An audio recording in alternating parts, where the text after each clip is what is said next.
वापस को देखा जा सकता है? पंकज जी, पंकज जी अनम्यूट कर लीजिए, आपकी आवाज नहीं आ रही है, एक बार देखिए। नमस्कार मनु जी, सभी साथियों को मेरा नमस्कार और सभी साथियों को नमस्कार। आज ज्योति जी देखिए, आशा वर्कर जो है वो यशोदा मैया के जैसा काम करती है पूरे हरियाणा के अंदर या पूरे देश के अंदर।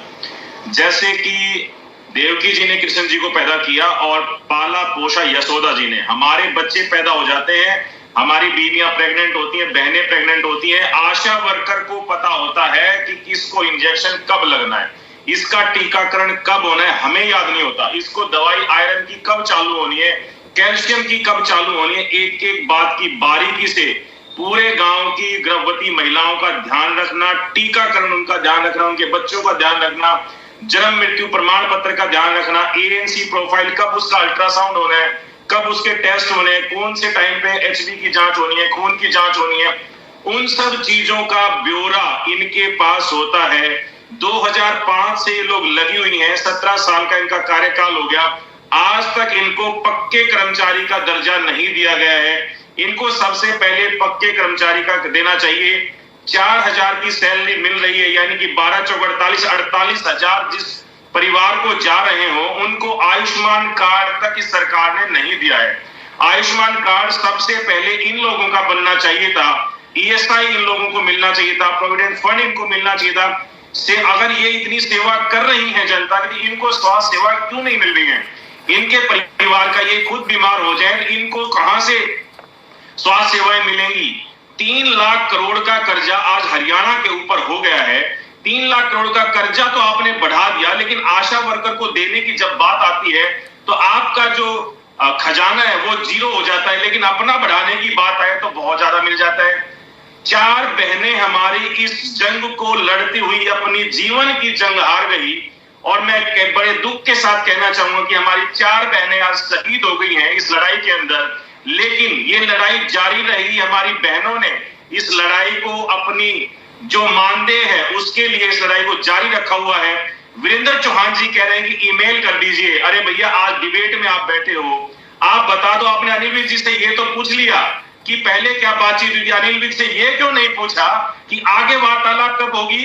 क्या हम कल का ही टाइम दे सकते हैं? क्या मैं डिबेट में बैठ के ये बोल दूं कि मुख्यमंत्री जी से और गृह मंत्री जी से, स्वास्थ्य मंत्री जी से कल ही आशा वर्कर्स की मीटिंग हो जाएगी?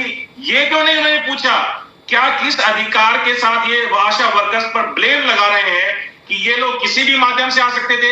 आशा वर्कर्स से मेरी बात हुई, बोली हम डीसी के ऑफिस के बाहर धरना दे रहे हैं।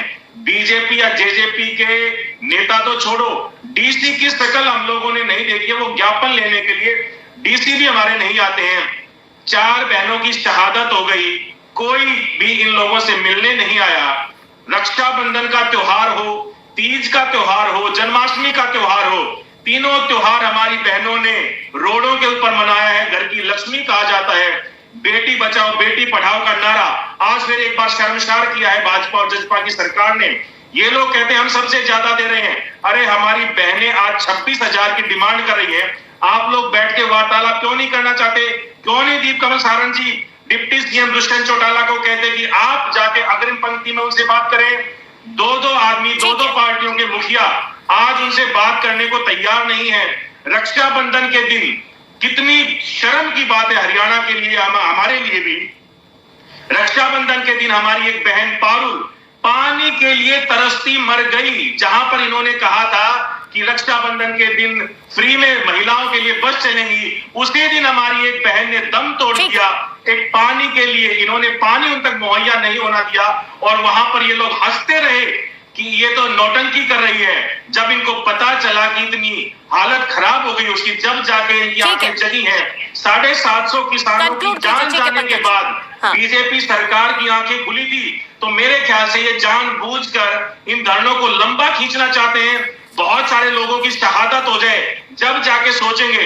इनको किसी की भी जान माल की कोई कीमत नहीं है, ये नहीं चाहते। मैं चाहूंगा कोरोना काल में आशा बहनों ने जो काम किया था उसका इनको अलग से मानदेय देना चाहिए था। जो 4 बहनें चली गई मनु जी, जो कोरोना काल में इन्होंने कहा था कि 53 लाख परिवार को दिया जाएगा, तो वो कम से कम 53 लाख 1 करोड़ तो होना ही चाहिए। अगर फिर भी इनके खजाने में कमी है तो जो इनकी ही डिमांड थी, जो इन्होंने अपने मुंह से बोला था, 53 लाख कम से कम उस परिवार को देना चाहिए और उस परिवार को एक सरकारी नौकरी भी देनी चाहिए। ठीक है, ये जितनी भी हमारी बहनें आती हैं, आशा वर्कर, आशा बहनें सारे गरीब परिवार से हैं, किसी की और अमीर परिवारों से नहीं आ रही। 4000 के अमीर परिवार से कोई औरत काम नहीं कर रही है। ठीक है।